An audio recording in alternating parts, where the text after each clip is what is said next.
Hello दोस्तों, मैं doctor Amjad Mirza और मेरे साथ हैं मेजर समरपाल तूर साहब, जो किसी तारीफ के मोहताज नहीं हैं। आप सब इनको जानते हैं। तो आज हमारा जो लाइव है, हमारी कोशिश तो ये है कि हमारा लाइव साइमल्टेनियसली जो है वो अ, हमारे फेसबुक पेज पर भी चले और हमारे यूट्यूब चैनल पर भी चले। तो अगर आप हमारे फेसबुक पेज पे हमें देख पा रहे हैं तो बड़ी अच्छी बात है। प्लीज़ आप कमेंट करें उस पे जाके, ताकि हमें पता चले। मेरा ख्याल है बिल्कुल हम इस वक़्त फेसबुक लाइव पे भी हैं, बिल्कुल मौजूद हैं। लेकिन एको आ रहा है, ये एको मेरा ख्याल है हमारे टेक्निकल डिपार्टमेंट की वजह से आ रहा है। तो उनसे मैं कहूँगा कि अपना वो बंद कर लें, ज़ूम का कनेक्शन प्लीज़, ताकि डबल वॉइस ना हो। ख़ैर ये हम फ़ेसबुक और यूट्यूब दोनों पे लाइव हैं। आप पहली दफ़ा कामयाब हुए इ इसको अचीव करने में टारगेट को। प्लीज़ फ़ेसबुक पे हमें देख रहे हैं, तो जितने स्टार आप भेज सकते हैं हमारे लिए भेजें। समर तूर साहब, welcome to the show sir, बहुत आपका स्वागत है। Thank you for joining sir. Sir जय हिंद, सत श्री अकाल। बलूचिस्तान में बड़ी लड़ाई तो हो रही है, लेकिन आज़ादी लगता है कि अभी उतनी नज़दीक नहीं है जितनी कि हम समझते हैं कि होनी चाहिए। क्या वजह है कि इतनी जंग के बाद भी बलूचिस्तान अभी भी आज़ादी की जंग में उस तरह की कामयाबी हासिल करने में कामयाब नहीं हो रहा सर? सर देखिए, मैंने आपका माइक बंद है शायद। पहले भी बहुत बार मैंने पहले बहुत माइक आपकी आवाज़ पॉडकास्टों में ये बात की। मेरी आवाज आ रही है आवाज़ सर आपको? सर आ रही आपकी है? आवाज़ नहीं आ रही। अभी आनी चाहिए सर। अब हेलो, आ रही है, बहुत कम आ रही। कम आ रही है? हाँ जी, अब? अभी भी कम ही है, लेकिन चलें ऊँचा बोल लें आप। मैं तो सर देखिए, मैं पहले दिन से ये नहीं, बोल रहा हूँ आवाज़ का बहुत कि प्रॉब्लम है। आवाज़ को आपको ठीक करना पड़ेगा सर। Hello check. मेरी तरफ से तो फुल है सर यहाँ पे। अच्छा, आपकी तरफ से फुल है तो हमारी तरफ से यस। भी फुल है भरा। चलें, ओके। करें बात, देखते हैं कमेंट्स में लोग बताएँगे कि उनको सुनाई दे रहा है ये। मैं सर पहले भी दोहरा रहा, पहले भी मैंने ये बात बोली है, अब भी बोल रहा हूँ कि जब प्रॉपर एक रेफरेंडम होगा, एक वोट होगी, ऑफिशियली एक टीम और एक लीडर, एक सिंगल लीडर को आगे आके ऐलान करना पड़ेगा कि हम रेफरेंडम कर रहे हैं, हम वोटिंग कर रहे हैं। ऐसी डिक्लेरेशंस किसी ऐसे लीडर से करवानी पड़ेगी जिसे सारे बलूच लोग मानते हों, इस पे विश्वास रखते हो। और मेहरान बलोच तो जेल में है, तो उनकी डेप्यूटी कौन है? तो देखें, leadership has to be active. Sir, ये चाहे बलूचिस्तान आप में आपने मेहरान बलोच साहब का ज़िक्र किया, तो वो मरी कबीले को के हैं।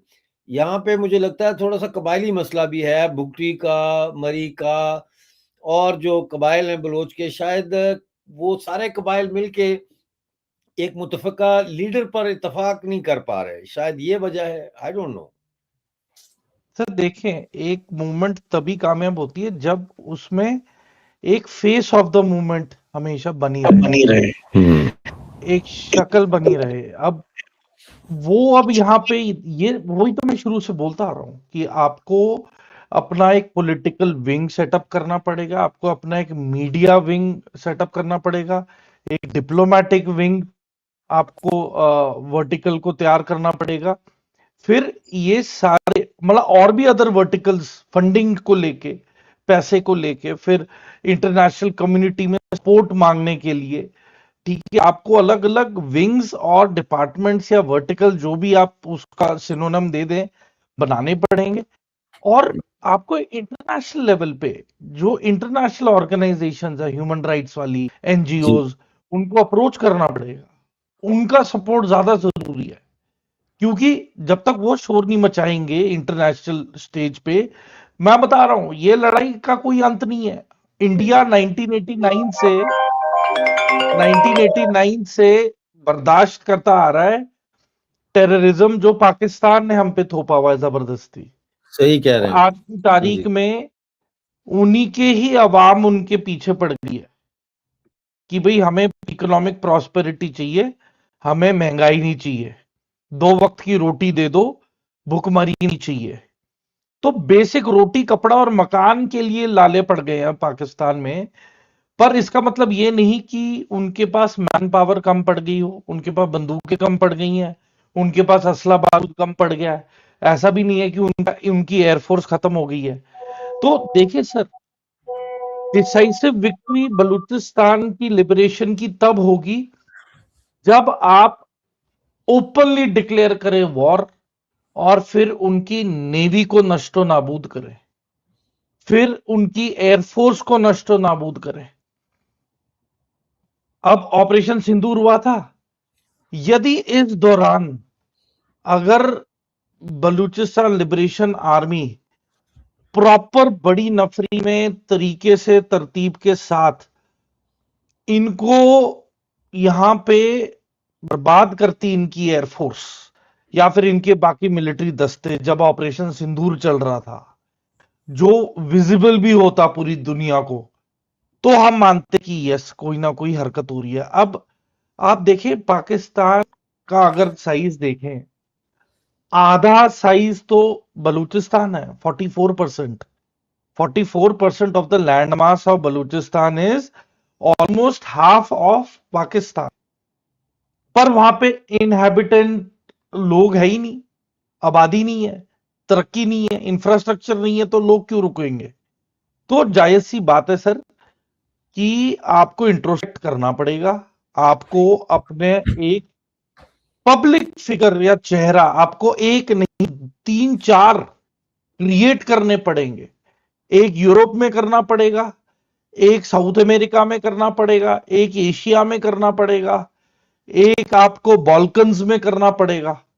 तो अलग अलग स्फीयर्स और कॉन्टिनेंट्स में आपका पॉलिटिकल दबदबा और डिप्लोमेसी होनी चाहिए, लॉबिंग होनी चाहिए, फंडिंग उपलब्ध होनी चाहिए।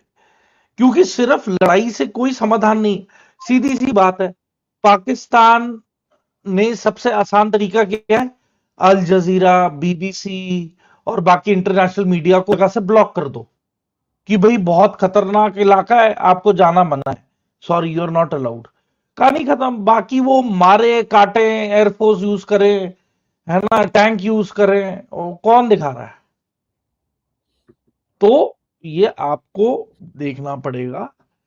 और मैं आपको बता रहा हूं बिहाइंड एनिमी लाइंस इनके सभी मतलब एयर स्ट्रिप्स को आपको आपको बेसिकली कोई ऐसा एसेट पे ठेस पहुंचानी होगी जिस पे पाकिस्तान की मिलिट्री बहुत ज्यादा डिपेंडेंट है। या फिर आप ऐसा एक वेपन सिस्टम चाइना से इंट्रोड्यूस करा के ले आओ जो शोल्डर माउंटेड मिसाइल सिस्टम हो, जो कि पाकिस्तान के हेलीकॉप्टर और फाइटर जेट्स नीचे गिरा है। वो ये गेम चेंजर है जो अमरीकियों ने स्टिंजर मिसाइल देके रूसियों को खदेड़ा था। तो आज की तारीख में सबसे बड़ा थ्रेट आपको हेप्टर हेलीकॉप्टर गनशिप्स जो पाकिस्तान की है, पहला थ्रेट वो है। उसके बाद इनके फाइटर जेट है। तो आपको शोल्डर माउंटेड मैन पैड्स तो चाहिए ना, एंटी एयरक्राफ्ट वाले। तो वो आप जब तक लाओगे नहीं, ये ऐसे चलता रहेगा। मैंने बहुत ही दर्दनाक कुछ वीडियोस देखी हैं जिसके अंदर की ड्रोन से हमले कर रहे हैं हमारे जो बलूच जो फ्रीडम फाइटर है। तो वो बहुत ही एक दर्दनाक सीन है, पर वो एक रियलिटी भी है कि ड्रोन वॉरफेयर भी आ चुका है। तो देखिए, आपको वो सारी चीजें इस्तेमाल करनी पड़ेंगी जो आज मॉडर्न वॉरफेयर में यूज हो रही हैं, और वो फंडिंग से उपलब्ध होंगी। और फंडिंग कहां से आएगी? जो फॉरेन में बैठे सारे बलूच सपोर्टर हैं, वो ही लॉबिंग कर सकते हैं, वो ही फंडिंग इकट्ठी कर सकते हैं, वो ही बाकी जो आर्म्स डीलर्स है जो भी है अपना कनेक्ट खुद कर सकते हैं।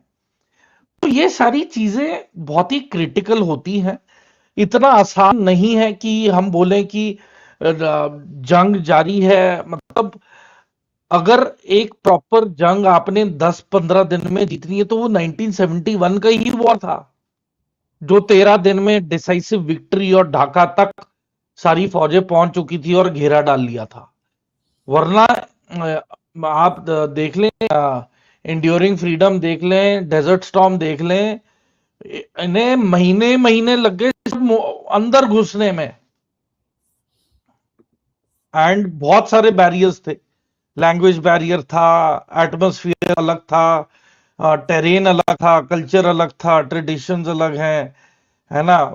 लिमिटेड मोबिलिटी थी, जहां पे टारमैक रोड है वहीं पे चल सकते हो, है ना। बाकी आप सैंड में दाएं बाएं चलोगे तो गाड़ियां धस जाएंगी।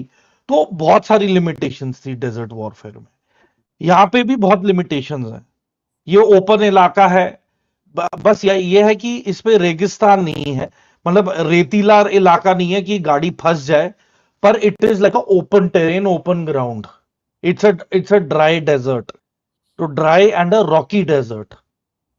तो आ, उसके मुताबिक बलूच लोगों को तैयार होना पड़ेगा।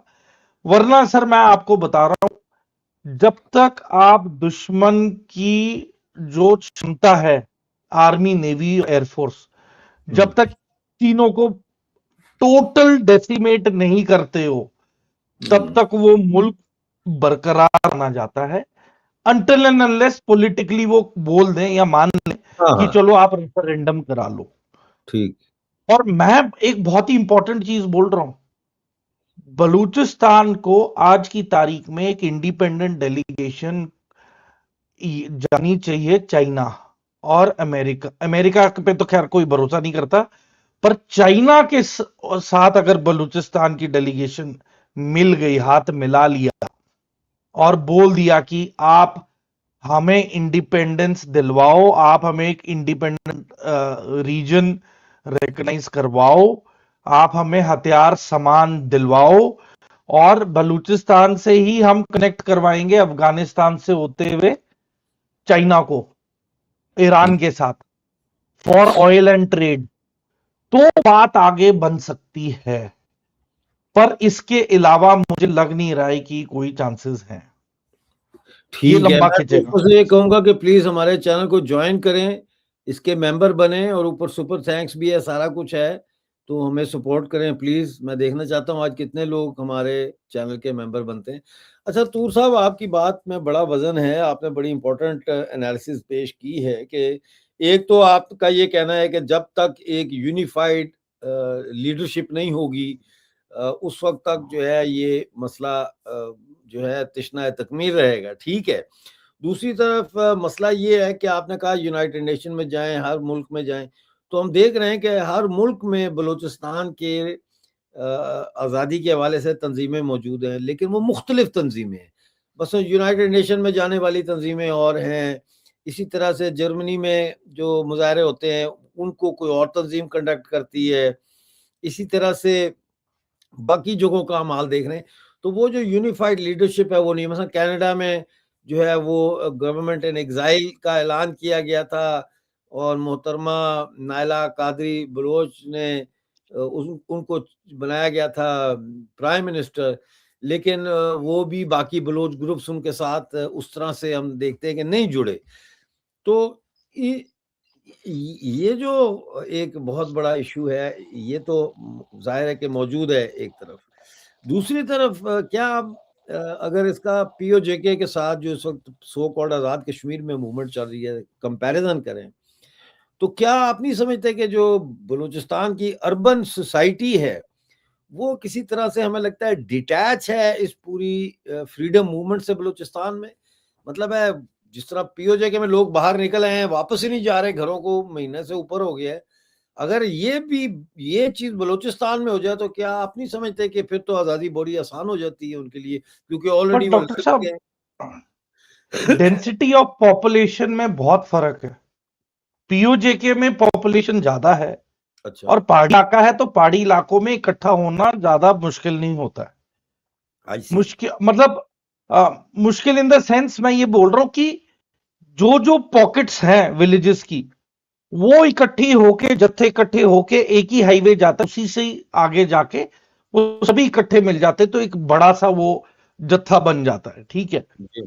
अब बलूचिस्तान में इन्होंने इंफ्रास्ट्रक्चर में कभी इन्वेस्ट ही नहीं किया, तो बलूचिस्तान में जो रहता है इंसान, जो गांव में भी रह रहा था इसी उम्मीद से कि स्कूल खुल जाएंगे, अस्पताल बन जाएंगे, है ना, मार्केट बन जाएगी, ट्रांसपोर्ट इंडस्ट्री बन जाएगी, है ना, यहाँ पे तेल की डिस्कवरी होगी या कुछ, तो आगे फ्यूचर ब्राइट होगा। मतलब कोई फ्यूचर प्लान या कुछ भी है, उसे पाकिस्तान ने कभी भी बलूचिस्तान में सीरियसली कुछ बनाया ही नहीं है आज की तारीख में। बिल्कुल सही कह रहे हैं आप। पानी की पाइपलाइंस तक नहीं है, औरतें आज भी मटके लेके दूर दूर कुओं से पानी लेने जाती हैं, या वाटर पॉइंट बनाए हुए हैं उन्होंने, वो वाटर पॉइंट से पानी इकट्ठा करते हैं। सही कह रहे तो हैं। मुझे तो अफसोस है कि पाकिस्तान की सरकार ने ही बहुत ज्यादा निगलेक्ट किया है। उन्हें कोई परवाह नहीं है, परवाह होती तो कुछ करते। ठीक है। ऊपर से पैसे नहीं है, पैसे खा गए।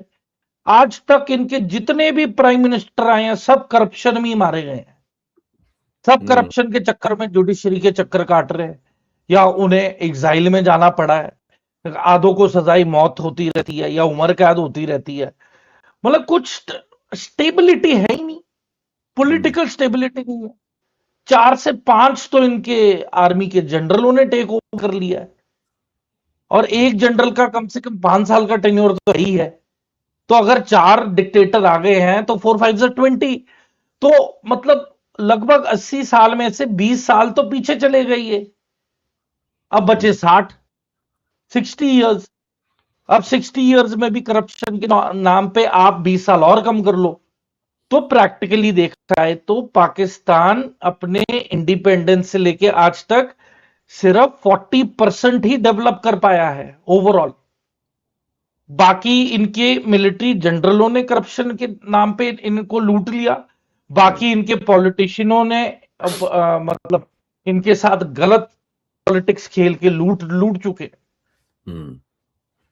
ठीक है सर। तो मैं अब ये एक और चीज बता रहा हम्म। हूं। अब आप देखिए, पाकिस्तान ने आतंकवाद 1980 में शुरू किया पंजाब में, इंडिया हम्म। के पंजाब में, मेरी स्टेट में।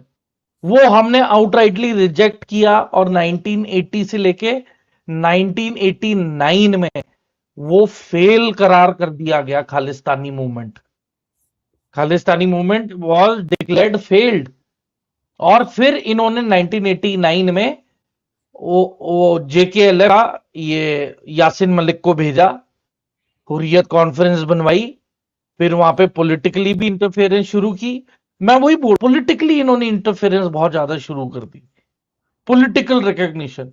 तो मैं वही बोल रहा हूं, पॉलिटिकली स्ट्रांग होना पड़ेगा बलूचिस्तान में। But Pakistan army is not like other army की जो होने दे, वो तो कोई उठेगा तो वो वहीं पे ही गोली से मार देते हैं। तो फर्क तो है कि पाकिस्तान में it is next to impossible, ऐसे नहीं कर सकते, क्योंकि वहां की फौज ही खत्म कर देगी जैसे ही कोई उठाएगा, कहानी खत्म। तो मैं एक ही विकल्प बचा है सर, वन सॉल्यूशन ओनली। जब बलूचिस्तान, अफगानिस्तान की सरकार, चाइना और पीओजेके की आवाम, ये जो पूरा जो ऊपर का जो रिंग है, ये इंटरकनेक्ट होके एक राउंड टेबल कॉन्फ्रेंस में बैठ के रजामंदी करके, फिर आप सबको कंधे से कंधा मिला के पाकिस्तान की फौज के खिलाफ लड़ना पड़ेगा, वरना बहुत मुश्किल तो है। कैसे कहने कैसे की कैसे बातें हैं। सर, आपकी बातें एक आइडियल जो है सिनेरियो में तो बहुत ही दिलकश हैं कि ऐसा हो जाए, लेकिन कैसे होगा सर? मुझे दो चीजें यहाँ पे देखें इस वक्त हमारे सामने हैं। नंबर वन तो बलूचिस्तान को थोड़ा सा हम कर लेते हैं यहाँ पे रैप अप। देखिए, हमने अफगानिस्तान में भी देखा जब रशियन फौजें आई थी, तो ये नॉर्दर्न अलायंस भी लड़ रहा था, तालिबान भी लड़ रहे थे, मुजाहिदीन भी लड़ रहे थे, मतलब उधर रशीद दोस्तम भी लड़ रहा था, हर तरफ से लोग लड़ रहे थे रूस के खिलाफ। जैसे ही रूस वहां से गया, ये आपस में लड़ना शुरू हो गए और वहां सिविल वॉर शुरू हो गई। उसके बाद फिर तालिबान की शक्ल में एक नई फोर्स बनी और उन्होंने काबुल पे जो है वो कैप्चर किया और एक गवर्नमेंट कायम की। इस बात का क्या डेंजर है आप समझते हैं कि अगर बलूचिस्तान आज़ाद हो जाता है तो उसके बाद BLA, BLF, republican guard, united Baloch army, Baloch nationalist army, ये आपस में लड़ेंगे? ये खतरा है? नहीं। अच्छा। जिस कौम ने अपने बच्चे खो दिए हों, जो उन्होंने दो या 3 जनरेशन्स अपने बच्चों की खो दी हों, और जब औरतों ने हथियार उठा लिया है, तो फिर बात इंसानियत की होती है। बात फिर बलूच लोगों की ही अकेली नहीं, इंसानियत भी, इंसानियत, humanity, the basic right to live for a child, जो पाकिस्तान फौज ने डिनाई किया है। जिस तरीके से बच्चों को गायब कर दिया जाता है कॉलेजों से, ठीक है, प्रोटेस्ट में किसी को इंजर हो जाए तो अस्पतालों से उठा लेते हैं। तो ये गंदी घिनौनी हरकतें जो पाकिस्तान आर्मी की हैं, उस पे रोक लगाना जरूरी है। और देखें, मैं आपको हमेशा बोल रहा हूं कि डोनियस्क और लुहास्क का जब रेफरेंडम वोटिंग हुआ था, तो वहां पे पहले मिलिशिया एस्टैब्लिश हुआ था रशिया के थ्रू। मिलिशिया ने ही यूक्रेनियन फौज को कंट्रोल में रखा था कि वहां के लोगों को, निहत्थे लोगों को नहीं मारा जाए। तो देखें, आर्म्ड स्ट्रगल तो हर जगह ही हुई है। उसके बाद डोनियस्क और लुहास्क पे जब लकीर खींची, उसके बाद, और ये मिलिशिया कौन थे? ये रिटायर्ड वेटरन्स थे पूरे रशिया के, जो डोनियस्क और लुहास्क में आके बैठे, ठीक है। फिर रशिया को सपोर्ट किस किस का हुआ मिलिट्री पॉइंट ऑफ व्यू से?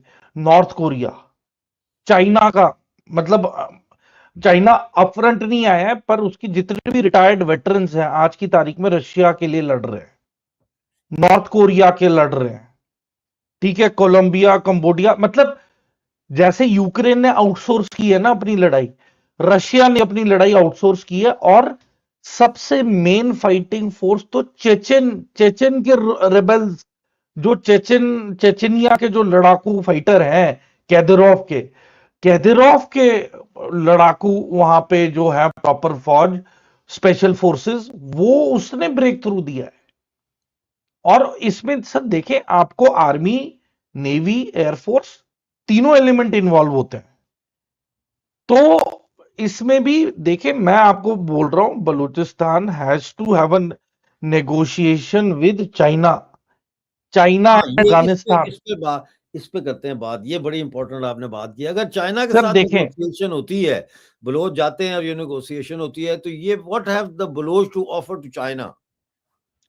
all the material resources that you have all the rare earth metals, you have the oil जो अभी चोरी हो रहा है पाकिस्तान से, ठीक है, you have the terrain, you have the rare earth metals, and you have the CPEC passage, CPEC corridor है। CPEC कॉरिडोर के अलावा यू हैव आपका जो पोर्ट है वहां पे, ग्वादर। तो इतनी सारी चीजें आपके पास है, the basic infrastructure for facilitating China independently आपके पास है। हवाई पट्टियां हैं, ग्वादर पोर्ट है, ठीक है, हाईवे है, कनेक्टिविटी है। आपने बस अफगानिस्तान के साथ हाथ मिलाना है और अफगानिस्तान को बोलना है कि भाई हमें इंडिपेंडेंट रीजन हम डिक्लेयर कर रहे हैं खुद को। मेक अफगानिस्तान रिकॉग्नाइज बलूचिस्तान की लीडरशिप।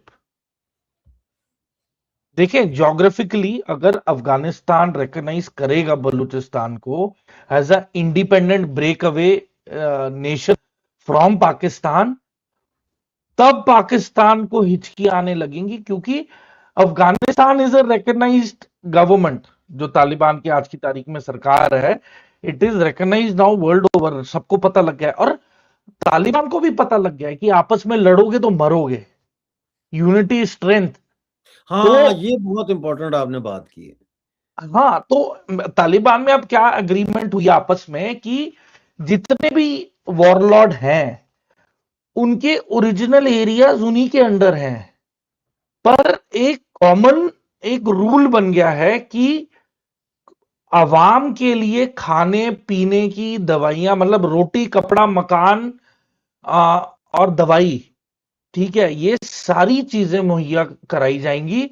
इस पे कोई रोक नहीं लगा सकता, चाहे वो किसी भी कबीले के इलाके लेकिन से गुजर के पीओजेके में सड़के तो लगा गुजर दिए, रहा है। वहां तो दवाइयां पानी और खुराक नहीं जाने दे रहा पाकिस्तान। हाँ, तो फिर वो गलत है ना। पर देखिए सर, पीओजेके का बहुत ही कॉम्प्लेक्स इशू है, क्योंकि मैं हाँ दो टूक बात बोलूंगा। आप भी हाँ, कल दो डिबेट टोक पे थे बोलो, दो रिपब्लिक टोक टीवी आप, पे। इसीलिए तो आपको लोग पसंद करते हैं कि आप दो टोक बात करते हैं। हाँ, मैं दो टूक बात इसलिए ये कर रहा मुझे हूं ना, कि ये किसी का कमेंट आया है, समर भाई जिंदाबाद, लव यू समर भाई, Vivo, thank you, thank you, ये पाकिस्तान से है मेरा ख्याल है। थैंक यू vivo.com पीके। मैं अच्छा। एक ही चीज पे मैं देखें, महाराजा हरी सिंह का अ, एक थे लॉर्ड क्लेमेंट एटले करके थे, एटले, जी जी, प्राइम मिनिस्टर बने थे वो लेबर पार्टी की तरफ से है ना। सेकेंड वर्ल्ड हाँ, वॉर के बाद। हाँ उसके बाद एक तो है रैडक्लिफ लाइन, हाँ हाँ जो हाँ अफगानिस्तान पाकिस्तान के बीच इन्होंने हाँ, की थी। Durand line, Durand line. Sorry, Durand line, Durand जी लाइन। जी जी रैडक्लिफ लाइन है हमारी और पाकिस्तान के बीच, जी, हाँ ठीक है। बिल्कुल, हाँ अब वो जो रैडक्लिफ लाइन है, रैडक्लिफ लाइन ही वो जे एंड के का नक्शा है, जिसको जो हरि सिंह का, महाराजा हरि सिंह का हिस्सा उसमें दिखाया गया है कि इंडिया का है। अब अब मैं आपको एक्चुअल में हिस्ट्री बता रहा हूं, गौर से सुनो डॉक्यूमेंटेड। भाई दर्शकों, आप लोग गौर से सुने, ये बात बड़ी इंपॉर्टेंट बात है। और अभी तक आप ठीक में है, से कोई मेंबर नहीं बना, प्लीज मेंबर बने। Thank you. अच्छा ठीक जी, है जारी कि रखें। 26 अक्टूबर 1947, मतलब 15 अगस्त को आजादी मिली, 14 अगस्त और 15 अगस्त 1947 आजाद हो गए। अब जो रेडक्लिफ लाइन की लकीर बनाई गई थी, उसको दोनों साइडों ने माना, तभी माना। पार्टीशन हुआ, तभी हाँ मेरे my job was split into half हाँ इलॉजिकली, ठीक है। और जब हम पंजाब को आधा काटा, उसके बाद जो मारकाट हुई है सबको पता है, ठीक है। उसके बाद अगस्त, सितंबर और अक्टूबर, मतलब ऑलमोस्ट 60 डेज बाद, 60 बिल्कुल। 60-65 दिन के बाद हाँ पाकिस्तानियों ने अपनी जात दिखा दी बाय हम्म, इन्वेडिंग श्रीनगर पाकिस्तान वाली साइड। आर्मी ने, हाँ बिल्कुल। अब इन्होंने क्या किया, पाकिस्तान आर्मी ने वहां पे जो रेडिकल एलिमेंट थे, जो अनपढ़ थे, कबीले के जो सरदार थे, ट्राइब्समैन बोल लो, बकरवा बोल लो, उनको बोला भाई तुम ना श्रीनगर वाली साइड जाओ, हम हम्म, हथियार दे रहे हैं, जिसको लूटना है लूटो, जिसको मारना है मारो, जो तुम्हें मिले तुम्हारा। और उसके बाद इन जगहों का आप ऑक्यूपाई करके रखना, ये फिर हमारा, हम ऐलान कर देंगे कि ये इलाका हमारा है। अब जब मारकाट शुरू हुई, पुंछ, रजौरी, उरी, नौशेरा वाली साइड, पूरा लेफ्ट एक्सेस, ठीक है सर। जब मारकाट की खबरें श्रीनगर पहुंची महाराजा हरि सिंह को, तो महाराजा हरि सिंह ने 20 या 22 अक्टूबर को फोन किया दिल्ली कि भाई आप हमें बचाएं।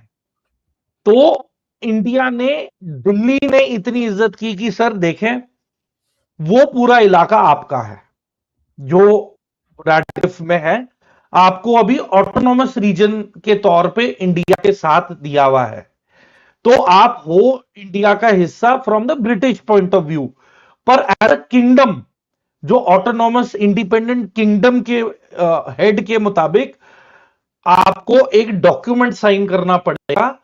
क्योंकि देखें, ये वही बात हो गई, आज की तारीख में भूटान है, भूटान हम्म, में किंगडम है, but the king has not given any permission for Indian army to be deployed in Bhutan, तो we have never entered Bhutan.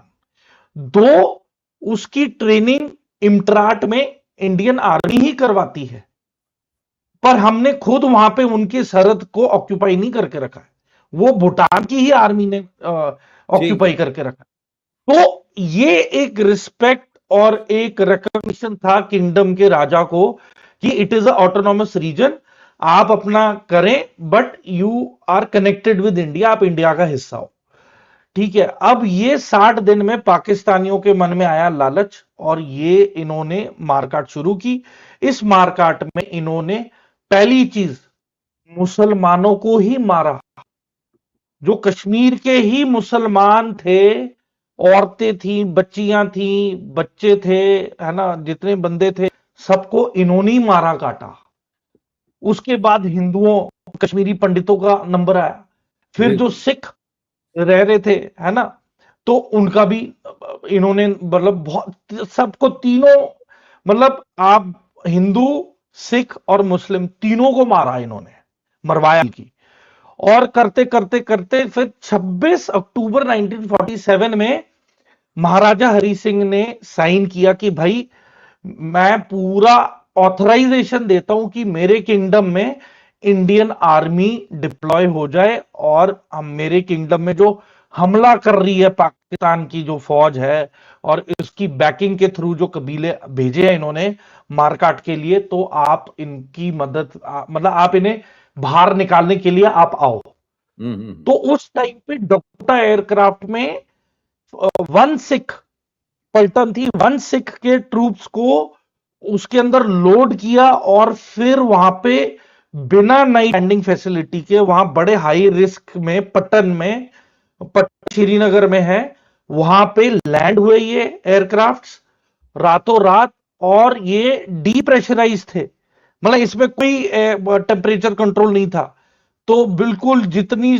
ठंड ऊपर हाई ऑल्टीट्यूड में होती है उसी हालत में ये उतरे, कोई एक्लोमेटाइजेशन नहीं, कुछ नहीं, हथियार सामान और एमुनिशन लिया और इन्हें आदेश दे दिया भाई मार्च टुवर्ड्स पुंछ, रजौरी, है ना, और ये नौशेरा, उरी, ये पूरा जो वेस्टर्न एक्सेस है जहां तक जल्दी से जल्दी पहुंच सकते हो पहुंचो और इन्हें निकालो, टर्मिनेट देम। तो ये होते होते सर फिर लाइन खींची गई लाइन ऑफ कंट्रोल के नाम पे। Cease fire line, cease fire line, line.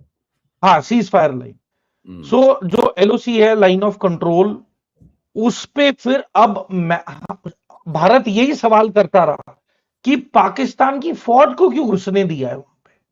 आप कह रहे ना कबीले का जो वहां के लोकल वॉरलॉर्ड थे या हम्म। लोकल जो लोग थे उन्होंने हथियार लेके आए थे, तो उसे एक इंडिपेंडेंट ऑटोनॉमस रीजन क्यों नहीं डिक्लेयर किया। पाकिस्तान की आर्मी की क्यों वहां पे मौजूदगी क्यों है आज की तारीख में, वाई। और और सबसे सबसे बुरी चीज, जब 1982-89 में खालिस्तान का जो इनका प्रोजेक्ट फेल हो गया, 1989 से लेके आज की तारीख तक ये पीयू जेके के ही अवाम से बच्चे ले लेके उन्हें रेडिकलाइज करके वहीं पे इनके लॉन्च पैड है, वहीं पे पीओजेके में इनके एंट्री वाले लॉन्च पैड हैं, जहां से ये अपने आतंकवादियों को तैयार करके दौराए आम और दौराए खास की ट्रेनिंग देके ये इंडिया में भेजते हैं और इन्हें बोलते हैं कि कत्लेआम करो। फर्क इतना है कि 1947 में इन्होंने मतलब हजारों की तादाद में भेजे, बेसिकली इन्फिल्ट्रेटर ही थे, हथियारबंद, तो उन्होंने अपनी मनमर्जी की, मारा काटा लोगों को। और आज यही फौज पाकिस्तान की आर्मी अब इनके ऊपर बंदूक तान ली है, तो ये किस शक्ल से, किस मुंह से इंडिया से मदद मांग रहे हैं कि इंडिया की फौज आके बचा ले। यार तुमने इंडियन आर्मी के जवानों को कितना मारा है, हाँ, कितनी और विडोज आपने क्रिएट की। सर अभी भी तकरीरों में जो सरदार अमान है, जो जम्मू कश्मीर ये जॉइंट अवामी एक्शन कमेटी का जो लीडर है, वो तकरीरों में कह रहे हैं कि हम लोग तो आसिया अंद्राबी को मानने वाले हैं, हम लोग तो यासीन मलिक को और बुरहान वानी को मानने वाले हैं। मतलब है कि ऐसे लोगों को मानने वाले हैं जिन्होंने जम्मू कश्मीर में कम्युनल पॉलिटिक्स के आड़ में आतंक फैलाया, तो ये तो बहुत ही अजीब है। लेकिन नीचे लोग आज़ादी आज़ादी के नारे लगा रहे हैं, ये मुझे समझ नहीं आ रही कि ऊपर लीडरशिप जो है वो पाकिस्तान की सपोर्ट कर रही है, अवाम जो है वो इनकलाब और आज़ादी के नारे लगा रहे हैं, और ये लीडरशिप कह रही है गोलियां मारो, हमारे पास सीने बहुत है, लेकिन इनमें से कोई नहीं मर रहा। ये अब वही है ना कि अपना काम बनता तेल लेने जाए जनता। हाँ, अपना तो काम बनता तेल लेने जाए ये जनता। ऊपर वाले लीडरों का मुंह मुंह कंट्रोल में पाकिस्तान की आईएसआई तो क्या ही करा रही है अब, उसका तो वजूद ही नहीं बचा। पाकिस्तान की मिलिट्री इंटेलिजेंस ने कंट्रोल किया हुआ है, सब कुछ अपने काबू में किया हुआ है। तो अब कल टीवी पे यही बोल रहे थे कि मैंने क्लियर कर दिया कि इंडियन आर्मी नहीं आ रही है भाई बचाने, वी विल नॉट। मतलब तुमने हमारे साथियों को मारा है, तुमने हमारी नादान बच्चे बच्चियों को मारा है, और अपनी नौजवानों में तुमने बंदूकें तानी हैं, मतलब उनकी दी हैं बंदूकें हमें मारने के लिए। तो इसमें कश्मीरी ही कश्मीरी का कातिल बना पड़ा है। तो at least Indian Kashmiri is progressive, is content, is developed, वो थ्राइव कर रहा है। उसकी कैश क्रॉप देख लो, उसकी मेडिकल फैसिलिटीज देख लो, उसका पब्लिक ट्रांसपोर्ट सिस्टम देख लो, उसमें कोई रोक नहीं लगी है। वो कन्याकुमारी से लेके बैंगलोर से लेके नॉर्थ ईस्ट ऑफ इंडिया से लेके सेंट्रल इंडिया, वेस्टर्न इंडिया से लेके नॉर्थ इंडिया, जहां मर्जी जा सकता है, जहां मर्जी नौकरी कर सकता है, किसी ने कोई रोक नहीं लगाई है। देर इज अच्छा, ये कोई बड़े रिस्ट्रिक्शन नहीं बेताब लगी। हैं, ये इंडिया 3673, ये बड़े बेताब हैं, बड़े मैसेज आ रहे हैं इनके। एक ही क्वेश्चन है इनका, ये पूछ रहे हैं मुझे ये बताइए कि बीएलए के पास कितना कंट्रोल है और पाकिस्तानी फौज के पास कितना है। बहुत बेताब है नया, हम दुनिया में एक नया देश देखने के लिए। देखें, ये सवाल का एक ही जवाब होगा, to fight a guerrilla like a guerrilla. और गुरिल्ला वॉरफेयर में आपके पास पहली चीज सबसे ज्यादा कमी होती है कि ammunition. Ammunition is the golden part. तो अब जैसे कई पाकिस्तानी अभी जैसे बोल रहे हैं कि बलूचिस्तान 0%, ये हाँ क्यों जी। बोल रहे? ये इसलिए बोल रहे क्योंकि इनको पता है कि इनके मुल्क के पास आज की तारीख में एयरफोर्स भी है, नेवी भी है, आर्मी भी है, नफरी भी है, सारी चीजें हैं। ठीक है, अब एक न्यूक्लियर बॉम्ब भी कह लो, पर खैर अपने अपने लोगों पे तो कोई नहीं यूज करेगा। हाँ। बट ये अपनी फौज के दम पे ही इतने कॉन्फिडेंस के साथ बोल रहे हैं कि 0% ये है। तो मैं वही बोल रहा हूं कि फर्क तब पड़ेगा जब इनके क्रिटिकल एसेट्स, जिन पे पाकिस्तान को बड़ा घमंड है कि देखो हमारे पास ये है, अगर उस पे आपने कुछ ना कुछ डिस्ट्रॉय कर दिए एसेट्स, तब वहां पे एक बार फिर रीथिंक वाला फेज आ जाएगा कि भाई are we actually in control और नॉट। ठीक है। सर मुझे तो ये लगता है कि बलूचिस्तान के अंदर जो लड़ाई चल रही है ये आहिस्ता आहिस्ता एग्जॉस्ट होना शुरू हो जाएगी। बिल्कुल बिल्कुल। सर देखे, आज तक जहां तक मेरा ख्याल है, जो जिस तक कांटे की टक्कर दी है लड़ाई में, वो रही है एलटीटीई। ठीक है, तो लिबरेशन ऑफ ईलम टाइगर्स, ठीक है, तो तमिल टाइगर्स। तो एलटीटीई का एक एयर विंग भी था, उनका नेवल विंग भी था। उन्होंने जाफना वाली साइड एक ऐसा इतना हिस्सा कर लिया था कि it had to have army and navy, and then end में एयरफोर्स भी इन्होंने क्रिएट की। ठीक है, और क्यों क्रिएट की? वो एक ऐसा जोन बन गया था कि श्रीलंका की आर्मी उस पार जा ही नहीं सकती थी। इन्होंने माइंस बिछा दी थी और माइनफील्ड इतने डेंस होते थे कि श्रीलंकन आर्मी को पता था कि भाई इट इज वर्थ क्रॉसिंग जब फुल फ्लेजेड वॉर होगा। अभी फुल फ्लेजेड वॉर नहीं है तो it is better to stay back and maintain that line. तो जो माइनिंग प्रोसेस है, तो अब वही है ना, अब बीएलए के पास अब माइंस आएंगी भी तो कितनी, कहां से लॉजिस्टिकली कितनी ले आओगे और कितनी माइन आप ले कर दोगे। तो ऐसे बहुत सारे सवाल आते हैं सर। ये कहने की बात सर, है कि आसान है। फाइनल लोग कहते फाइनल हैं, नहीं, लोग कहते हैं पीओजेके हो जाएगा इंडिया का। हाँ इंडिया वाले खुद कह रहे नहीं चाहिए भाई, हाँ, वी डोंट वांट इट। वो ये हाँ, और वो बल्कि हम कह रहे थे कि शायद मोदी जो है बुजदिल है, लेकिन अब समझ आ रहा है वो नहीं नहीं नहीं, बुजदिल नहीं है, बुजदिल शुजदिल नहीं है, मोदी सरकार वो दिमाग से काम ले रहे दिमाग हैं। से काम कर रहे हैं। और मैं क्योंकि तो बड़ा शौक अगर ये हमारे साथ शामिल भी हुए ना सर, इन्होंने शामिल होने के कुछ सालों बाद एक दोबारा ऑटोनॉमस रीजन, इंडिपेंडेंस, चले, वो तो ब्रेक बात अवे। की बात है, वो तो बात की बात है। मेरा आखिरी सवाल आपसे ये है, इस पे हम कंक्लूड करेंगे। मुझे ऐसा लगता है इनकी तकरीरें सुन के, लीडरों की, 4 लीडर है ना, सरदार अमान है, वो है शौकत नवाज मीर, ख्वाजा मेहरान और उमर नज़ीर कश्मीरी, जिसका भाई मारा गया अभी 2 दिन पहले, मारा गया अभी परसों, हाँ। ठीक है ना? तो ये 4 लोग हैं, जिसमें से जो असल लीडर है शौकत नवाज मीर, वो सरकारी मेहमान है और वो, उनका कोई बयान नहीं आ रहा, वो अपना ठंड रख के बैठे हुए हैं वहां पे, ठीक है। हाँ, तो ये बाकी लीडर जो है, ये क्राउड को, ऐसे लगता है जैसे क्राउड को कंटेन करने की कोशिश कर रहे हैं। बार बार कह रहे हैं पाकिस्तान से हमारा कोई लड़ाई नहीं है, बार बार इंडिया के खिलाफ तकरीरें कर रहे हैं।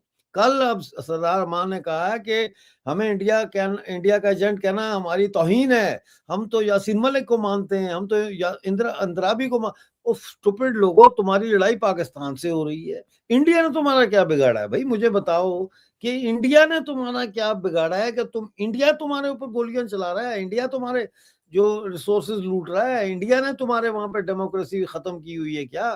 तो एनीवे, ये नीचे से लोग नारे मार रहे हैं आजादी के। एक नौजवान लड़का परसों शहीद हुआ है, उसामा जमील, जो पीएचडी का स्टूडेंट था, कायद आजम यूनिवर्सिटी का, इनकलाब इनकलाब के नारे लगा रहा था, वो भी शहीद हो गया, और भी बेशुमार स्टूडेंट्स मारे गए। तो एक तो ये मुझे नजर आ रहा है कि मैं तो बार बार कह रहा हूँ इनकलाबी काउंसिल बनानी चाहिए, इनको जैक की लीडरशिप को साइड पे करें, यूथ इनकलाबी काउंसिल बनाए, पाकिस्तान से आज़ादी का ऐलान करें, रावला कोर्ट से ही उसको नया कैपिटल डिक्लेयर करके, रावला कोर्ट को पीओजेके का, तो वहाँ नई गवर्नमेंट बनाएं और दुनिया को कहें हमने नई गवर्नमेंट बना ली है, ये इलाका आज़ाद हो गया, हमें रिकग्नाइज करो, डेलीगेशन बनाएं, दिल्ली भेजें। बहरहाल ये वो ख्वाहिशात हैं जो पता नहीं होंगी या नहीं होंगी, लेकिन लेकिन लेकिन मैं तो बार बार यही कह रहा हूँ, बार बार कह रहा हूँ तिरंगा उठाओ तिरंगा, इसके बावजूद कि मुझे पता नहीं दुनिया की कोई शायद ऐसी गाली हो नहीं होगी जो मुझे नहीं दी जा रही, इसके बावजूद मैं कह रहा हूँ तिरंगा उठा लो, खुदा के लिए तिरंगा उठा लो। तुम्हें कल मेरी बात समझ में आएगी, आज तुम्हें मेरी बात समझ में क्यों नहीं आ रही, लेकिन अवाम नीचे से जो है वो आजादी के नारे लगा रही है, ये उनको कंटेन कर रहे हैं और कहीं पहुंच नहीं रही ये तहरीक सर। ये ऐसे बस लोग लाशें गिर रही हैं और ये वो राउंड मैरी गो राउंड वाला चक्कर लग रहा है। आप इसका मुझे इस मुख्तसर तरीन बताएं, 5 मिनट ले लें इसका बेशक। एक ही सोल्यूशन है, इसका एक हो, ही सोल्यूशन है। होगा क्या सर, होगा क्या? सोल्यूशन तो मुझे भी मैं पता है कि बताता हूं, क्या है, होगा क्या मैं आगे? मैं दो पहलू बताता हूं। जी जी। रियल सोल्यूशन चाहिए तो जॉइंट एक्शन अवामी कमेटी को अपने मेमोरेंडम में इंक्लूड करना पड़ेगा कि पाकिस्तान फोर्सेस ने हमारे इलाके को जबरन ऑक्यूपाई किया हुआ है और हम भारत का अटूट अंग है और हम जी नहीं होगा इंडिया की सर, ये मैं फोर्सेस। आपको यहीं रोक देता हूँ, डोंट वेस्ट योर ब्रेथ, ये हाँ नहीं तो, होगा, क्योंकि वो हाँ कहते चलो हैं कि ठीक है। पाकिस्तान हमारा बड़ा भाई है, अब मैं पाकिस्तान अब मैं सिनेरियो उस नंबर वाले 2, कश्मीर को आजाद करने के लिए ये वाला कश्मीर बेस कैंप है, तो ये नहीं होगा। अब अगली बात, अब सिनेरियो नंबर 2, हाँ इनको इनको पाकिस्तानी सरकार अब भूखा रखेगी, ये इनका बिजली नहीं देने वाली है, सर्दियां, अभी बारिश और सर्दी आएगी, ये राशन की कमियां क्रिएट करेंगे, ये बिजली की कमी क्रिएट करेंगे, ये बेसिक चीजों की प्रॉब्लम्स क्रिएट करेंगे, जिसकी वजह से लोग अपने आप शांत हो जाएंगे। एंड देखें, जैसे कहावत है ना, army marches on it's stomach, है ना, खाना है तो जितना मर्जी 100 किलोमीटर चला लो, खाना नहीं है वो 10 किलोमीटर में जाके बैठ जाएगी कि बिल्लो जी। तो प्रोटेस्ट का भी यही है, जब तक आपके पास रिसोर्सेज हैं, आपके लंगर चल रहे हैं बैकग्राउंड में, रोटियां दी जा रही हैं घर पे जाके, है ना, प्रोटेस्ट के बाद, तो आपके घर में कब तक और कितना राशन स्टॉक हुआ है, कब तक रहेगा आपके? चलो, गैस गैस कब तक चलेगी? 2 महीने बाद अगर आपके प्रोटेस्ट हावी हो गए, इन्होंने तो प्रोटेस्ट के बहाने इन्होंने खुद ही एलपीजी का डिपो उड़ा देना है। पाकिस्तान आर्मी बोलेगी उड़ा दो इनका गैस का डिपो, अपने आप इन्हें अकल आ जाएगी कि भाई गैस नहीं मिलनी, रोटी नहीं बना पाएंगे। फिर क्या करोगे?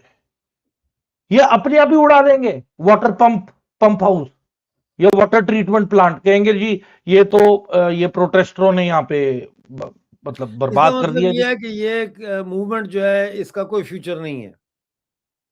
It has no future sir, it has no future. बहुत शुक्रिया हमारे साथ जुड़ने का। कम से कम आप सच बोलने की शक्ति तो रखते हैं ना, इसीलिए शायद लोग आपको इतना पसंद करते हैं। जब भी आप आते हैं सब शुरू हो जाते हैं।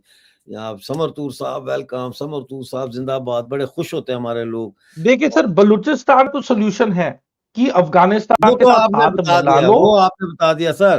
वो आप मैं हाथ समझ गया मिला अभी। लो अफगानिस्तान सर के एक साथ, और मैं बात, बता रहा हूं। एक चलते कल चलते की तारीख में अफगानिस्तान ने बोल दिया ना, हम बलूचिस्तान को रिकॉग्नाइज करते हैं।